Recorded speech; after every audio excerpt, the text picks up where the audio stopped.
बिस्मिल्लाहिर्रहमानिर्रहीम। अस्सलाम वालेकुम। हमारे चैनल कहानी हब ऑफिशियल में खुशामदीद। नाजरीन, मैं आज आपके लिए इंतहाई खौफनाक और दिलचस्प कहानी लेकर आई हूँ। लेकिन कहानी शुरू करने से पहले आपसे गुजारिश है कि अगर आपने हमारा चैनल सब्सक्राइब नहीं किया तो आप हमारे इस चैनल को सब्सक्राइब कर लीजिए और बेल आइकन को भी प्रेस कर लें ताकि हर नई आने वाली वीडियो बआसानी आप तक पहुँच सके। बहरहाल गेटवे से उतरकर मैं गोदी के पुख्ता फर्श पे आया और मेरी दांत में बहुत बड़ा मार्का सर हुआ।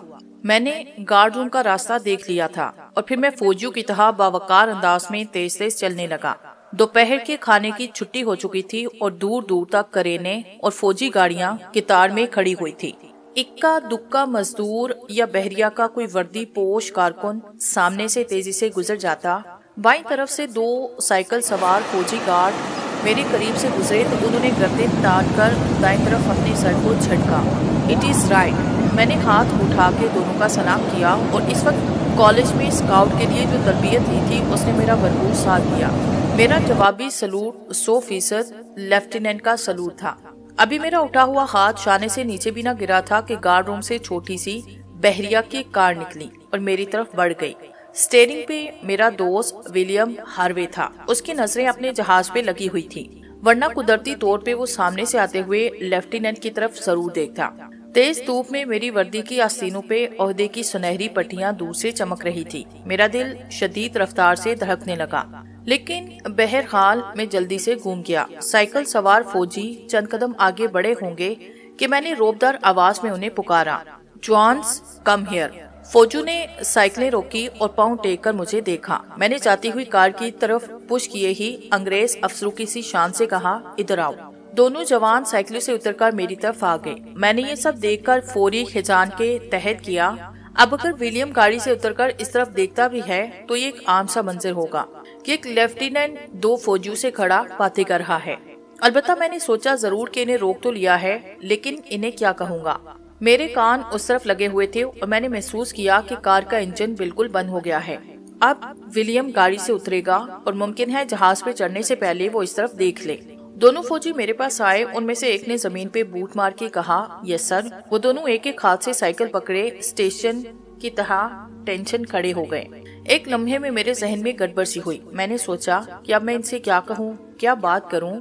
बहरहाल कुछ न कुछ तो करना ही था। आखिर आगे एकदम बढ़ के एक जवान की जेब के फ्लैप पे उंगली मारी। एक फ्लिप का बटन खुला हुआ था। ये बेजाब्तगी थी और इंस्पेक्शन के वक्त ऐसी किसी बेजाब्तगी की सजा दी जा सकती थी। मैंने उससे कहा, तुमने पॉकेट की फ्लिप का बटन नहीं लगाया, क्यों?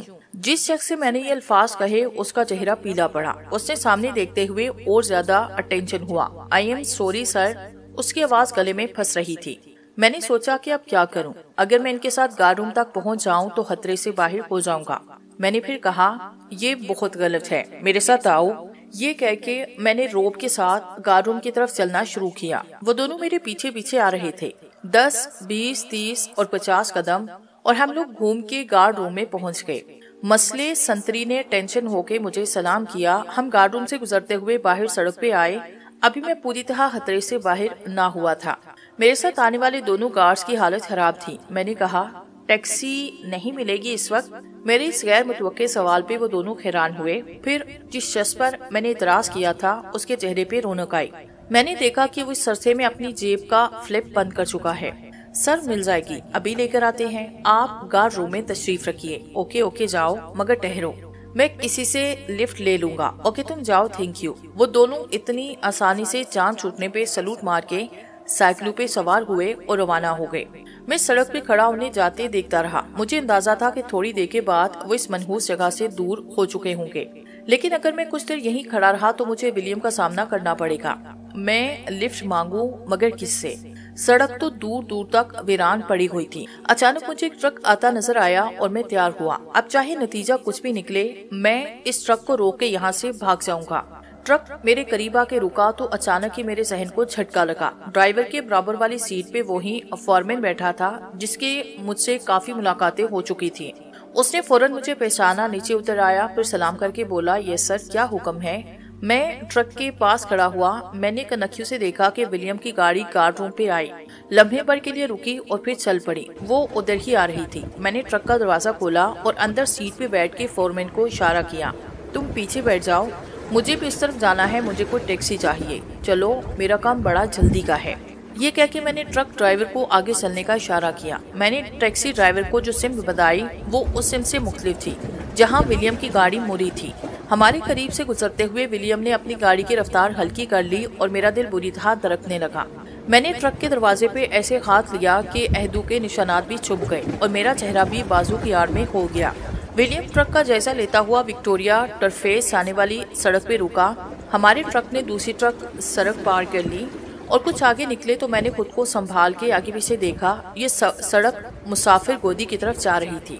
آگے چل کے اسی راستے پہ تھوڑا سا گھومتے ہوئے وکٹوریا ٹرفیس آ جاتا تھا۔ میں نے سوچا کہ اب میں ٹرک سے اتر کے براہ راست ٹیکسی میں بیٹھ جاؤں گا تو کوئی خطرے کی بات نہ رہے گی، البتہ اگر میں اتر کے سڑک پہ کھڑا ہوا اور کسی ٹیکسی کا انتظار کیا تو ضرور پکڑا جاؤں گا۔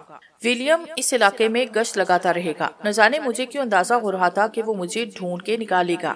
بہرحال کچھ دور ایک خالی ٹیکسی نظر آئی۔ میں نے ڈرائیور سے کہا کہ ٹرک کی رفتار بڑھا کے ٹیکسی کو روکنے کی کوشش کرے۔ ڈرائیور نے میری ہدایت پہ عمل کیا۔ تھوڑی دیر کے بعد ٹیکسی رکی اور میں ان دونوں کا شکریہ ادا کر کے خدا حافظ کہتا ٹیکسی میں آ بیٹھا۔ میرا ذہن اب تیزی سے کام کر رہا تھا۔ جب کوئی مجرمانہ عمل کیا جاتا ہے تو انسانی ذہن اس پہ پورا تیار ہو جاتا ہے۔ مجھے یاد آیا کہ دفتر کے سامنے میں نے ایک صاف ستھرا چائے خانہ دیکھا تھا۔ یہ دفتر ٹامز کوک کا دفتر تھا۔ اس علاقے میں غیر ملکیوں کی آمد و رفت رہتی تھی، اس لیے چائے خانہ بہت زیادہ شاندار قسم کا تھا۔ ٹیکسی ڈرائیور کو یہ پتہ بتا کے میں نے لیفٹیننٹ کی ٹوپی اتاری اور سیٹ پہ نیم دراز ہوا۔ آخر ٹیکسی چائے خانے پہ پہنچ گئی۔ لنچ کا وقت تھا اور چائے خانہ بھرا ہوا تھا۔ زیادہ تر تجارتی فرموں کے لوگ کھا پی رہے تھے، صرف چائے پینے والے کم ہی نظر آتے تھے۔ صبح سے پیدر پہ ایسے ہیزان ہیز واقعات ہوئے کہ میری بھوک اڑ گئی۔ بہرحال میں چائے خانے میں جا بیٹھا اور ویٹر کو چائے کے ساتھ کچھ سنیکس کا بھی آرڈر دے دیا۔ پھر میں چائے پیتا رہا۔ لنچ کرنے والے رفتہ رفتہ چھٹتے جا رہے تھے۔ میں نے سگریٹ کا پیکر نکالا اور سگریٹ پھونکنا شروع کیا۔ اب ذہن کسی طرح مطمئن تھا۔ میں ہیگ کے جہاز پہ سوار ہونے کے منصوبے پہ ہر پہلو سے غور کرتا رہا۔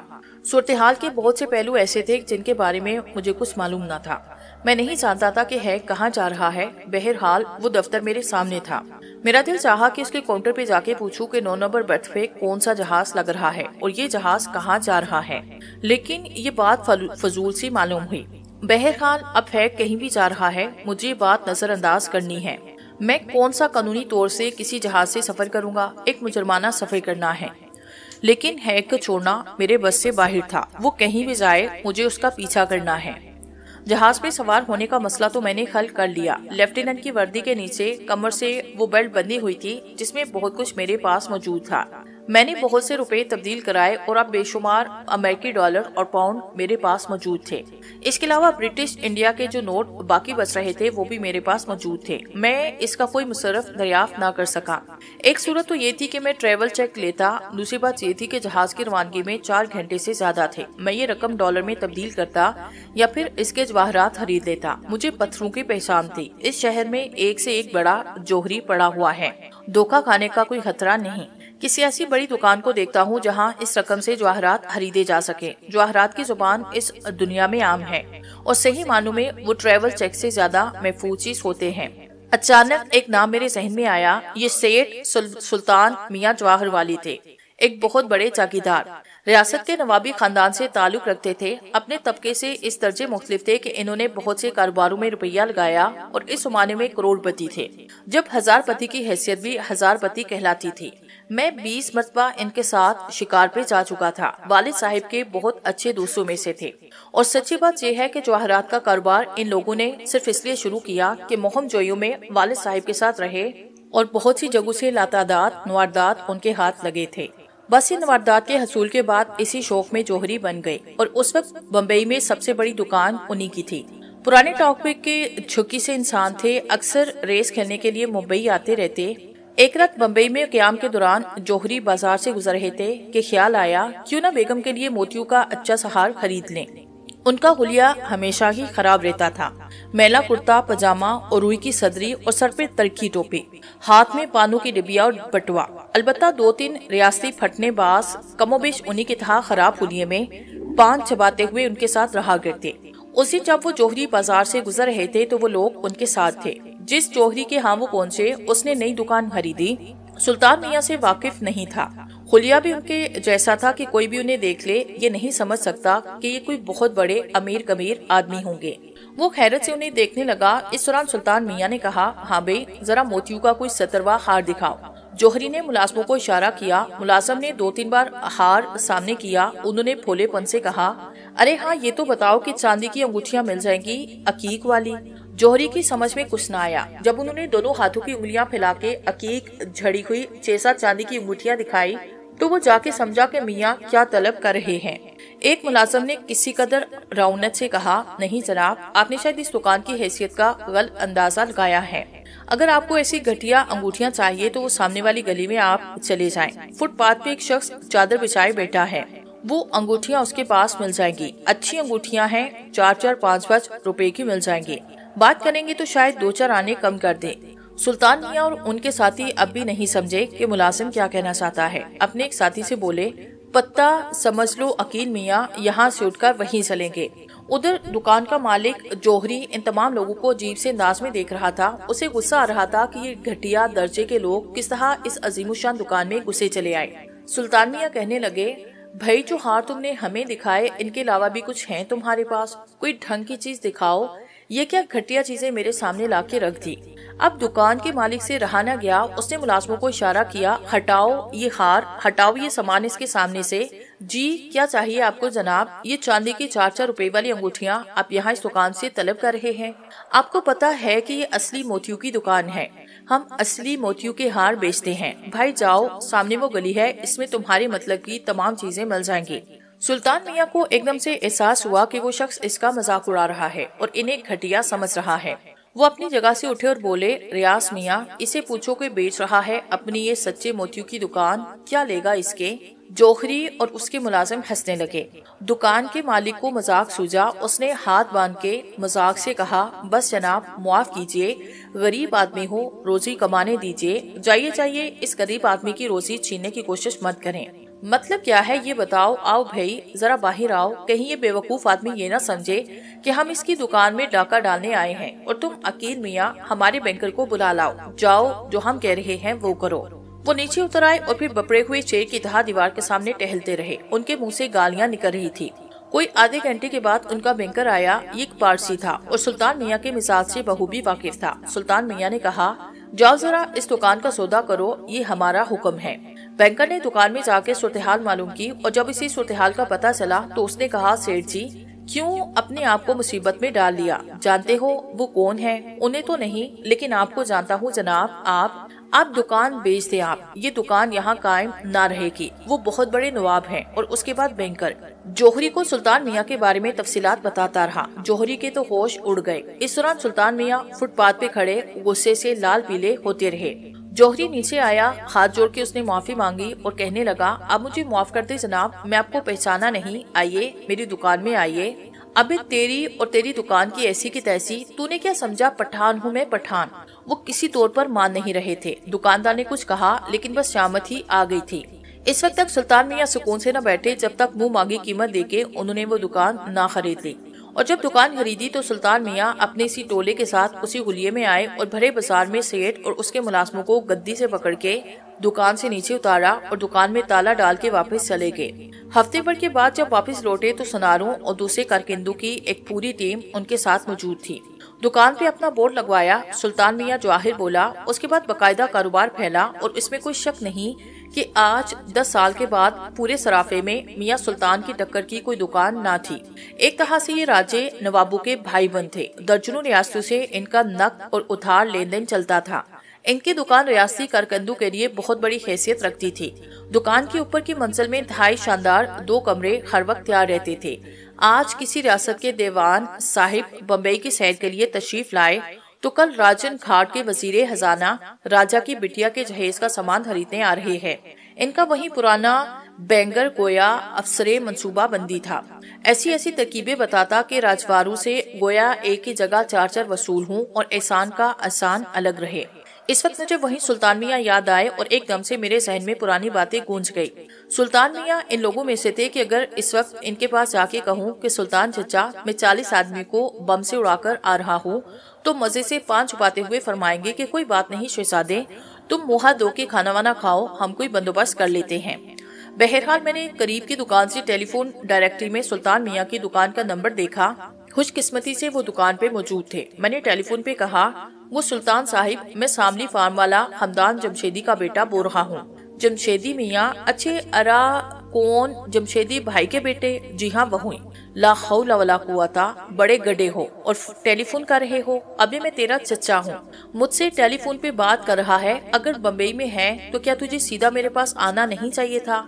यहीं आ रहा हूँ, मैंने सोचा कि पता कर लूँ कि आप दुकान पे हैं या नहीं। आओ जल्दी आओ तुम, मैंने तुमसे कुछ बातें करनी है। देखो अब टेलीफोन पे कुछ मत कहना, मेरे पास चले आओ। मैं हैरान रह गया। इधर से टेलीफोन बंद हुआ, चुनाचे मैंने भी टेलीफोन बंद किया, मगर मेरी समझ में न आया कि वो मुझसे क्या बातें करना चाहते हैं और उन्हें कैसे पता कि मैं। बहरहाल मेरी कुछ समझ में न आया। फिर एकदम दिल में ख्याल आया कि कहीं ऐसा तो नहीं कि मेरी तलाश में पुलिस इनके यहाँ पहुंची हो।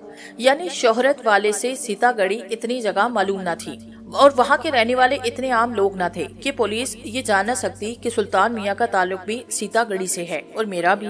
बहरहाल अगर ऐसा हुआ तब भी परेशानी की ये बात नहीं। सुल्तान मियाँ हर सूरत मेरी मदद करेंगे। मैंने एक टैक्सी रोकी, जोहरी बाजार रवाना हुआ। सुल्तान मियाँ की असीमुशान दुकान या शोरूम के सामने मैंने टैक्सी रुकवाई, बिल अदा किया और दुकान में दाखिल हुआ।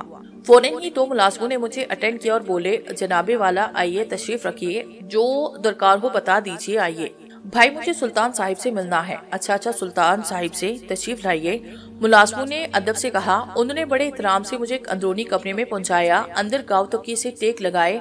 अपनी इसी रिवायती शान से सुल्तान मियाँ बड़े ऊँग रहे थे, लेकिन दिलचस्प बात ये थी कि वही टोपी, वही सिदरी, गोया जिंदगी के डगबर में कोई तब्दीली ना की गई थी। मुझे देख के उठे और सवालिया अंदाज में देखने लगे। सुल्तान चचा, मैं खमदान जमशेदी का बेटा हाकान जमशेदी हूँ। वो जल्दी से उठकर खड़े हुए, दोनों हाथ फैला के मुझे गले से लगाया, फिर मुझे साथ लाने वाले नौकर से बोले, जाओ दरवाजा बाहर से बंद करो और किसी को अंदर मत आने देना, हमारा भतीजा आया है और हम इससे बातें कर रहे हैं। सुल्तान मियाँ पुराने डांट बाट के आदमी थे। मैं पुरानी दोस्तियों के रिश्तों से इनका भतीजा था और सुल्तान मियाँ जिस तबके से ताल्लुक रखते थे उसमें छोटू के साथ अपनी शफकत का इजहार करने का अंदाज जरा मुख्तलिफ था।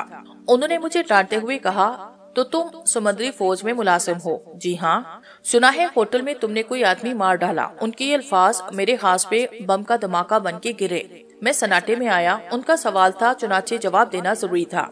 आपको कैसे पता चला? अबे भूतनी के छप्पर, मुझे नहीं पहचानते? इस अनोखी गाली पे मुझे हंसी आई। मुझे हंसता हुआ देख के वो भी खुद हंस पड़े और बोले, किस्सा विस्सा क्या था? कोई औरत वोरत का चक्कर था क्या?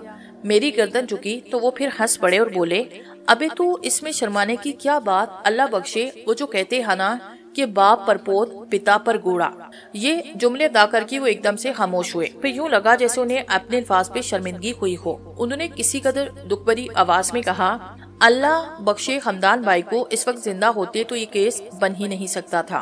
खैर कोई बात नहीं, वो जिंदा नहीं, हम तो जिंदा है। बताओ, बैठो और मुझे पूरी बात बताओ, लेकिन एक बात समझ लेना, बोलना बिल्कुल सच। मेरे पास एक जादू की अंगूठी है, ये देखो। उन्होंने अपनी उंगली में पहनी हुई अंगूठी मुझे दिखाई और बोली, ये अंगूठी का नगीना देख रहे हो ना? झूठ बोलोगे तो ये सबसे सुलह हो जाएगा, बस समझ लो कि झगड़ा बढ़ जाएगा। अंगूठी के नगीने का मसला मेरी समझ में नहीं आया, लेकिन इनसे वाकई झूठ बोलना जायज न था। बहरहाल मैंने मुख्तात अंदाज में उन्हें होटल का वाकया सुनाया। वो बड़ी दिलचस्पी से सुनते रहे। यूँ महसूस हो रहा था जैसे ये उन्हीं की जवानी का किस्सा हो। मौका मौका कैखे लगाते, कभी हैरान होके आंखें फाड़ के मुझे देखने लगते या होंठों को गोल करके सर हिलाने लगते। ऐसे लगता था जैसे उन्हें इस दास्तान में बहुत ही लुत्फ आ रहा हो। इसी दौरान 2 बार बटवे से ग्लोरी निकाल के मुंह में दबा चुके थे।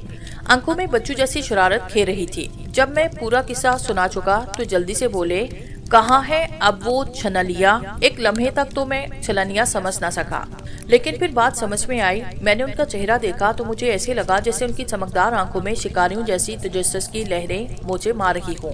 میرے ہونٹوں پہ ایک دم مسکراہٹ پھیلی۔ انہوں نے مجھے مسکراتے ہوئے دیکھا تو ایک دم سے چھم گئے، پھر ایک گندی سی گالی دے کر بولے، بھوتنی کے چھپڑ، مسکراتا کیوں ہے؟ سسرے اب کیا کہوں تجھ سے، خیر وہی کہنے والا تھا۔ ہمدان جمشیدی کو تجھ سے زیادہ میں جانتا ہوں، باپ تو وہ تیرا تھا لیکن دوست میرا تھا۔ ابھی ہم نے کیا کیا کھیل نہیں کھیلے، تم ایک ہی کھیل میں چت ہو گئے، دھت تیرے کی۔ اس کے بعد اپنے آپ کو ہمدان جمشیدی کا بیٹا کہتا ہے۔ خیر تو جان اور تیری وہ، ہمیں اس سے کیا لینا؟ اچھا ایک بات بتا، آگے کیا منصوبہ ہے؟ کچھ نہیں چچا، یہ میرے پاس کچھ برٹش انڈیا کے نوٹ ہیں، یہ بس نوٹ ووٹ کی کوئی مشکل نہیں، تجھے جو چاہیے مجھ سے لے لے، پتھر وتھر لے جایا کا تو پونڈ منگوا دوں، اصل جھگڑا تو ٹکٹ کا ہے۔ چچا اس وردی میں جہاز پہ چڑھنے میں مجھے کوئی دقت نہ ہوگی۔ ابے تیری کیا کہوں، تیری ماں بھابھی ہے ورنہ تجھے ماں کی گالی دیتا۔ ابے جہاز پہ تو چڑھ جائے گا مگر رہے گا کہاں؟ کیبن کے بغیر رہے گا جہاز میں؟ کھائے پیے گا کہاں؟ چھپا چھپا پھرے گا؟ یہ کوئی زندگی ہوگی؟ میرے پاس آنے کے بعد ایسی باتیں کر رہا ہے۔ نہیں چچا، جہاز پہ کسی کو کچھ دے کر اپنا بندوبست کر لوں گا۔ چل تیری ایسی کی تیسی یار، تو ہے کیا چیز؟ یا تو وہ ہے جو میں تجھے نہیں کہہ سکتا، یا تو مجھے وہ سمجھتا ہے۔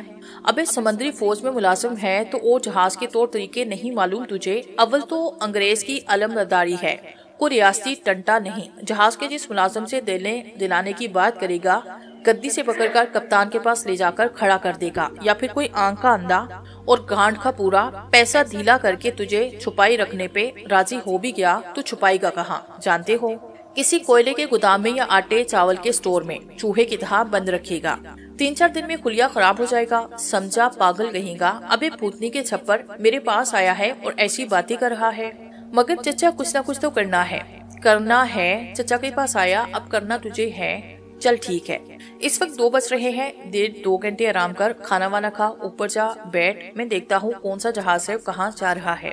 مگر چچا میری بات تو سنے۔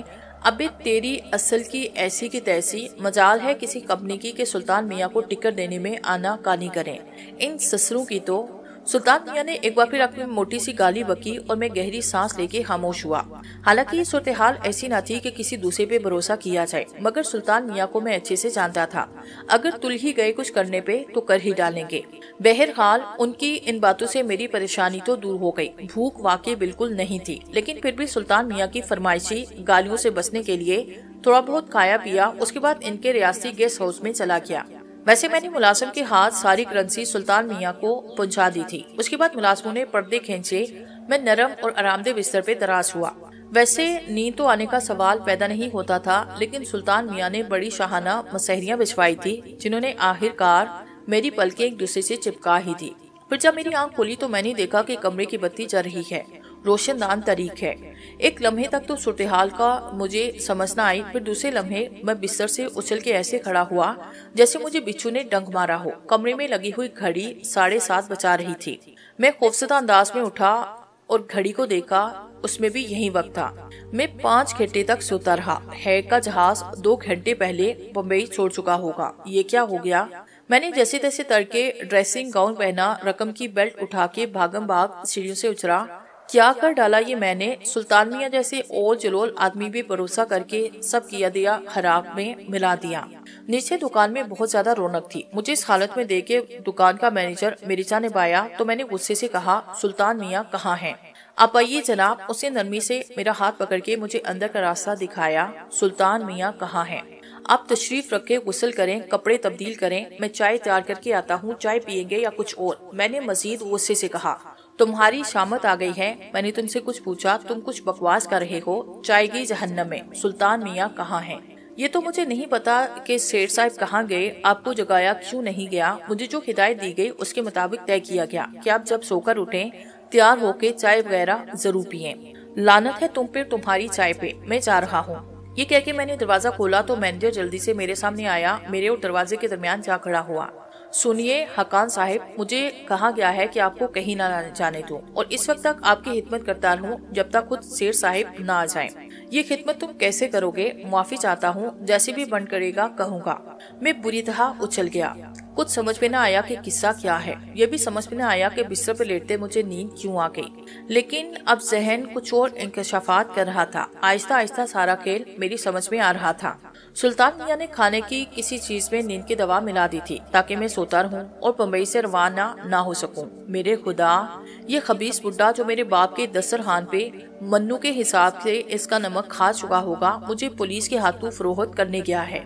کسی بھی لمحے پولیس کے ٹرک دکان کے سامنے آ کے رکیں گی اور جو میں اتنے دن آزاد رہا اب خود اپنی حماقت سے اتنی آسانی سے پھنس جاؤں گا یا چوہے کی طرح اس پنجرے میں مارا جاؤں گا۔